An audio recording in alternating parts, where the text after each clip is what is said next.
Hello, my name is Emily Bacon, and this is The Olive Press, a podcast where moms can share all the things that are pressing them, but also the joys of being a mother as well.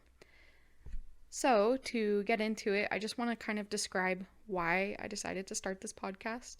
I know there's a million podcasts out there, but I felt like it was important to let moms talk about the problems that they face day to day and talk about all the joys that they have, but it's it you know moms are kind of a marginalized group, and so I feel like it's important that they have a voice, and it's very common that moms just push their problems aside, and I wanted to give them a safe space to talk about all the things that they have been keeping inside just so they can have a functional family.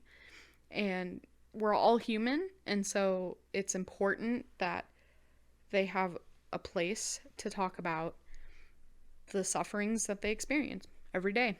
Parenthood is hard, and it's important to talk about it.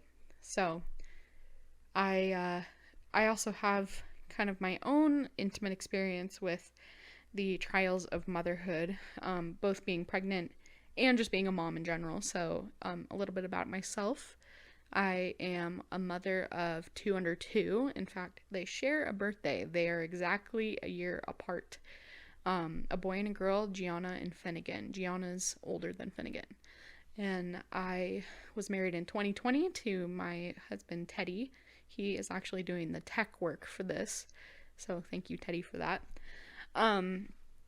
Also, I am Catholic, traditional Catholic. So I attend St. Joan of Arc here in Post Falls, Idaho. And what else? Nothing too crazy about me. So in regards to my story, it's kind of a crazy story. So it all starts in 2020, where I got married to my husband in October, and we found out a week after we got married that we had bed bugs. Super fun. We were definitely kicked out of the honeymoon phase really, really fast. And then we found out soon after that we were pregnant with our daughter Gianna. And with that came horrible nausea. And I mean, that's pretty run of the mill with pregnancy, but this was intense. I mean, I couldn't even keep down Gatorade and saltines. And finally, I got some treatment, so I had some anti-nausea meds, which did the trick for a while. Well, they didn't really do the trick all too well, because we also found out that we had mold in our apartment, and so we had to move out, and we moved into my grandma's house. And it was there that I reached the peak of my nausea. I wasn't able to keep down any food for 4 days straight. The only thing I was able to keep down was one chocolate strawberry on Valentine's Day. Well, I ended up going into the ER to see what was going on, and they hooked me up to a saline drip, ran my labs, gave me a popsicle, and said, "You're pregnant," and sent me home. Well, let me just say, for all the people that are nauseous or they're kind of squeamish, maybe sign out on this one. Come back the next episode, because it's about to get kind of wild. So that night, I threw up 15 times, and I knew that there was something wrong. I knew it. And so I went back into the ER, and they did an ultrasound of my gallbladder, and they found that I had a few stones in there, and they scheduled me for surgery. So they admitted me, and then a couple days later, they finally took out my gallbladder. And during this time, I wasn't able to keep anything down. The only thing that I was hooked up to was nutrition and anti-nausea meds and morphine. And they were essentially just trying to keep me alive until they could do the surgery. So they finally did it. And, my gallbladder was normal.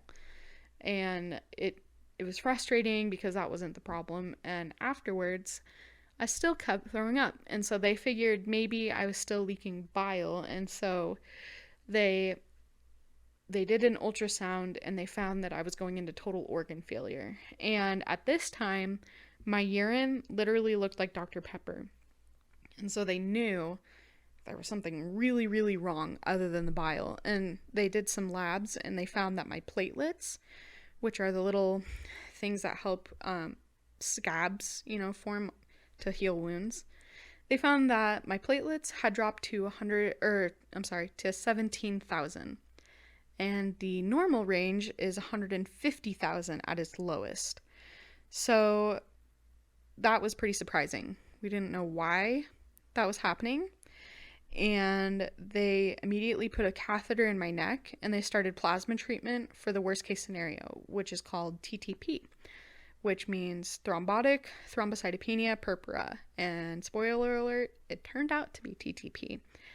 So they told me I was dying.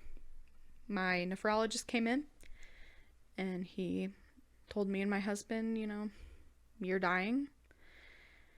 So we're going to try to treat you, but it's not looking good. And at this point, I was 14 weeks pregnant. We had been married for about 4 months. So hearing that, we just didn't even know, was this going to be the end of our marriage? Was my husband going to be left alone? We just didn't know. And it was scary. It was really, really scary. And we had no idea what the future was holding. And so what the future would hold. And so we decided to just put all of our faith in God and whatever happens, happens. And I had to call my dad and tell him that I was dying. I had to tell my family that I was dying, and to have a conversation like that, especially at such a young age. I mean, I was 22. That's not a normal thing to talk to your family about. So we immediately called our priest and he came in and gave me last rites. And as he was doing it, I just had this sense that I wasn't going to die, because I trusted that God would give me a sign that I was going to die. I mean, we had this huge devotion in the Blessed Virgin Mary and we trusted God. We still trust God, of course, but at this time, I just figured I'd see something that would kind of give me consolation, or see something that was supernatural, and I wasn't seeing any of that. And so in my mind, I figured I'm not gonna die. And they told me that if my issues were caused by the pregnancy, that they would have to terminate the pregnancy. And I said, hell no, you are not touching my baby. I would rather die before my baby is terminated. And they even put that on my chart. And so they started my plasmapheresis treatment, which is essentially taking my blood out of my body, centrifuging it, taking out my plasma, and then putting in my red blood cells, my white blood cells, and my and donor plasma back into my body, because the antibodies were in my plasma. So they did 9 rounds of that, and I started to get better after the first round. And at this time, I mean, my platelets had dropped to 9,000. So a sneeze could have killed me. I was literally told that. Like, I should have died. But God spared me. And hundreds and hundreds and hundreds of people were praying for me and for Argiana. And I'm so grateful for that. And I spent 15 days in the hospital, and they discharged me with a catheter in my chest, and I didn't have to do any plasma treatment after that. So after I got out, I just kind of lived life. It was a challenge to shower with the catheter. I had to cover it in cling wrap and waterproof tape for about a month. So that was really annoying, on top of being pregnant. So finally they took it out, and I was able to live normally and just have a normal end of pregnancy type, like just have my pregnancy be normal. So I went in for my 36-week checkup, and they found that my blood pressure had skyrocketed. So they diagnosed it as preeclampsia, and they immediately sent me over to the hospital to be induced and to confirm the diagnosis. The labs, they all pointed to preeclampsia, so they have to check for specific markers, and they were all positive. So they started to induce me, and it took 2 days to finally induce me. And as I was in the hospital, I noticed that my vision started to change. And I kept telling them about it, and they kind of just, poo-pooed it. They didn't really think anything of it. They're like, oh, it'll get better. So I had a natural birth. It was a medicated birth, which is just FYI. That is not less of a birth than, an unmedicated birth. It was actually really helpful that it was medicated. And as I was pushing, I experienced bilateral retinal detachment. So I went completely blind. And it wasn't like complete blackness. It was, I couldn't see a person's face in front of me type of thing. Which means I couldn't see my newborn baby. I was a brand new mom, first time mom, couldn't even see my baby's face. I could make out little features here and there, but I couldn't see the entirety of her face. And she was preemie, she was 37 weeks, and she was 5 pounds 4 ounces. She was really small. And I mean, this had already been a traumatic pregnancy as is, and so to be blind on top of that is just a nightmare, to say the least. I mean, I was just having, it was just really hard. And so they put me on a high dose of magnesium to help the swelling and to try to maybe help my vision get back, but that did not help. And finally, I just lost it. I lost it, and I just said to my doctor, this is either neurological or this is something to do with my eyes, but I need to figure it out because I'm a brand new mom. I can't just function as a blind mother. I don't know what I'm doing. And I mean, on top of this, I can't even breastfeed my baby because I don't know how to breastfeed her. She's not latching. It was the most stressful experience of my life because I didn't know what I was doing at all. And so she sent me into an eye doctor, and they did some tests. And when you go to the eye doctor and you look at the little mirror and the screen is mirrored on there, and there's the letters and everything, I couldn't even see the screen. That's how bad it was. I couldn't even see the screen. And they realized it was really bad when I said that. So they did more tests, and lo and behold, bilateral retinal detachment. And the doctor said it was going to take a whole year for my vision to come back. And I just had to accept this. I just had to say, okay, this is my life now for the next year. And if it gets better, it gets better. I just had to trust that there was some reason that God was letting me go through this suffering.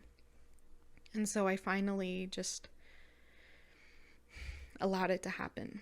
And 3 weeks later, I miraculously got my vision back. I was able to drive. My colors were a little bit off, but I was finally able to see my baby's face. And she's really, really cute. Like Gerber baby cute. So I was really happy about that. And my husband, I mean, he had to go through this with me. He had to watch his wife be blind. He had to watch his newborn daughter be under the bilirubin lights. I mean, he had to do everything. I mean, he watched his wife dying. So we were going through this entire trial together, and it was traumatic for both of us. It still is, So 4 months later, after all of this happened and everything was finally back to normal, we found out we were pregnant again. And I mean, I'm not surprised because we're Catholic, but so soon, we had just kind of gotten over the trauma of that. And so it was exciting, but it was really, really scary too because we didn't know what was going to happen. And TTP generally reoccurs during pregnancy. And so I went to a high-risk pregnancy doctor, and they told me essentially that my TTP is known as a mother killer, which is not super fun to hear from your OB. And the mortality rate is 25%. So that wasn't really consoling to hear that. And I kind of figured right then and there that we probably wouldn't be able to have any more kids after this child. So he also told me that he is in a really niche specialty and he's only seen a handful of my cases. And actually, that he had never seen a patient that has TTP have any more children. So I was kind of an enigma from the start. And throughout my son's pregnancy, I had to do 23 rounds of plasma treatment. So for, a few weeks straight, I had to go in, sit there in a chair, and have 4-hour treatments done. And all the while, my daughter had to be watched by people, and luckily my in-laws are up here and my parents are up here, and so they watched her primarily. But it was another stressful time. We were just going through the entirety of it again, and we didn't know if I was going to live this time. It was just, everything was up in the air. But throughout this entire time, we just had to trust God and trust that He was going to either bring us through with me alive or without me alive, and so my husband and I had to have all these conversations. We had to talk about my last wishes. We had to talk about what I wanted. We had to talk about the possibility of him being a single dad. I mean, these were things that were real possibilities. And finally, on July 22nd, my blood pressure started to creep up again. And we knew the telltale signs of preeclampsia. Luckily, this time, I did not go blind. Yay.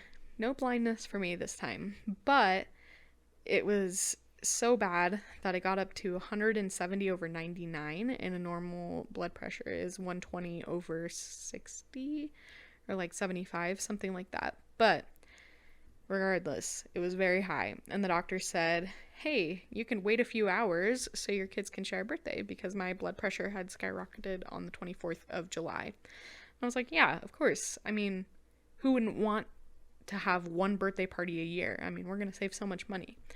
So they wheeled me in and they did an emergency C-section, and our son Finnegan was born at 12:22 a.m. And during that whole experience, this is kind of a funny story, but they had to cauterize a few vessels in there while they were doing the C-section, and you can kind of smell it, of course. And I was like, oh, so that's the smell of fried bacon. And the surgeons, they thought it was funny, but it was like, I was super zonked out, so they were just kind of like, oh, that's, funny. It was really awkward. Anyway, so he had to go to the NICU because he was preemie, of course. He was 34 weeks, and he was 4 pounds 8 ounces. And at his lowest, he was 3 pounds 15 ounces. And he just was having trouble gaining weight. He was having trouble keeping the weight on. And he didn't even really attempt to drink from the bottle for about 3 weeks of his life. And he was in the NICU for 5 weeks. And so it was just a real struggle to get him to even be 6 pounds. And by the time he was discharged, it was September 1st. And he was, I think, 6 pounds 6 ounces. He was a small dude. And so he finally was discharged, and we brought him home, and Gianna fell in love with him. And it was just the best experience, because after all of the things that we had to go through, we finally had a happy ending. We finally had our family together, and that's all that we wanted. And throughout that whole entire experience, we were all over the place. Either I was at the hospital, I was at the cancer center, I was at all these different places. Gianna was at my parents' house or in my in-laws' house. Teddy was working, we were just all over the place. And so finally, we were all in one place. And it just felt really nice to have an ending of that story, and it took a lot of work. It took a lot of tears. It took a lot of perseverance, but we finally got there. And Finnegan is now about 13 pounds. and Gianna's walking, and it's just finally settled out. And so I wanted to start this podcast because I know that there are other moms out there that want to talk about their experiences, and I know that there are other moms out there that have experiences like this. And a lot of times we just internalize those things, and it's really hard to express that, I guess. And so I just really want moms to have a space to talk about their experience, talk about their stories, talk about all of the hard things, talk about all of the things that they keep within their heart, because it is so freeing to be able to actually have a place that they can talk. And I'm hoping that I'll have one episode a week with a mom, just one-on-one, talk about their experience and have them, just break it all down and break down how they're feeling. And it's just a really important thing for moms to support each other and women to support each other too. I mean, I'm hoping also to have women that aren't moms, to have women that are maybe nuns or single or, engaged, anything like that, dating. It's just important to all come together because women are such a beautiful creation and God created us so special, and it's important that we all come together and be together as women. So I hope that you all enjoy the future podcasts. If you have any questions or if you have any suggestions, please let me know. Obviously, I'm new at this. So with that, I will leave you all to have a good day. Thank you for listening. Have a great day.